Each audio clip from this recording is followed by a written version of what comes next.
This is Queen Margaret University, where today in the Student Union the elections are taking place.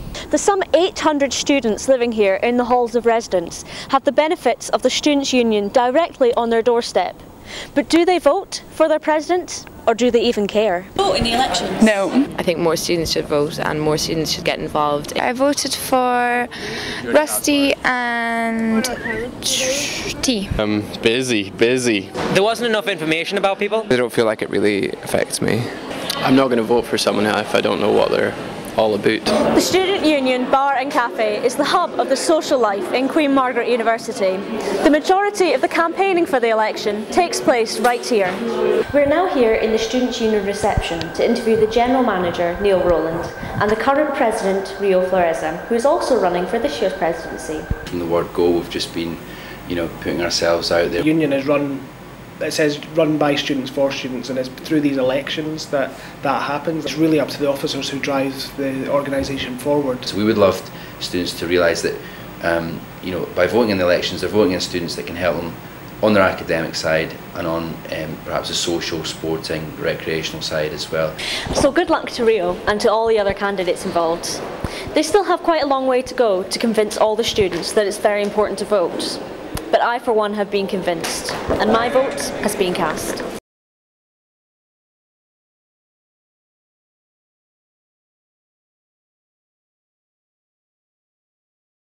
Edinburgh, a city of culture, a city of history, a city of tourism, a city of homelessness.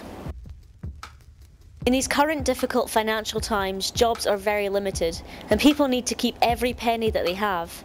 Helping homeless people seems to be at the very bottom of the agenda.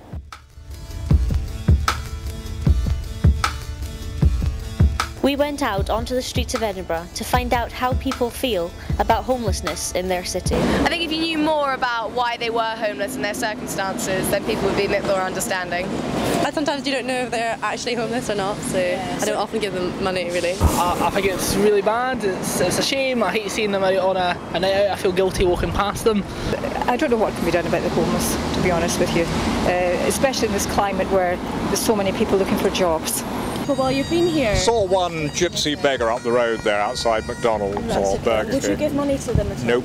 Alright, okay, that's great. Thank you very much. On alcohol and drugs. I know. Okay, thank you.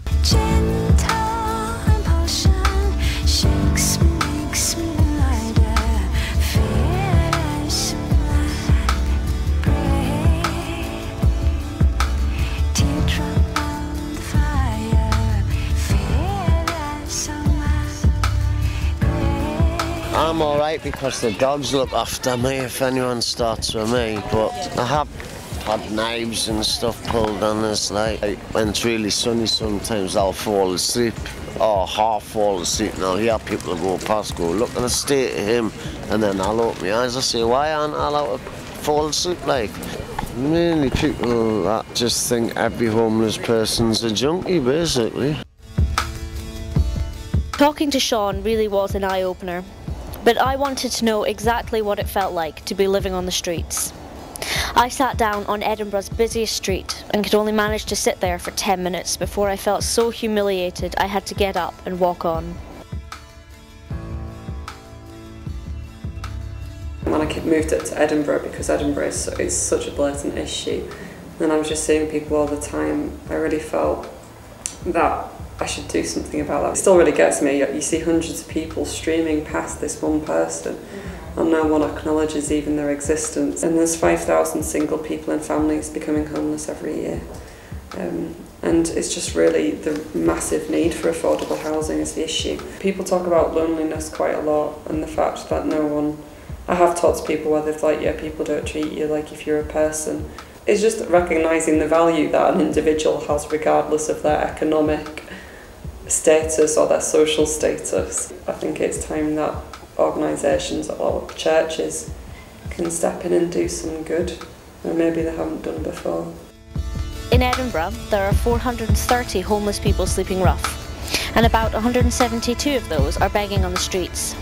Many of them may be hooked on drugs or alcohol, and this could be the reason that they're homeless, or maybe being on the streets have led to this situation. However, whether they are addicts or just desperate for something to eat, we need to remember that they are people who just need a helping hand.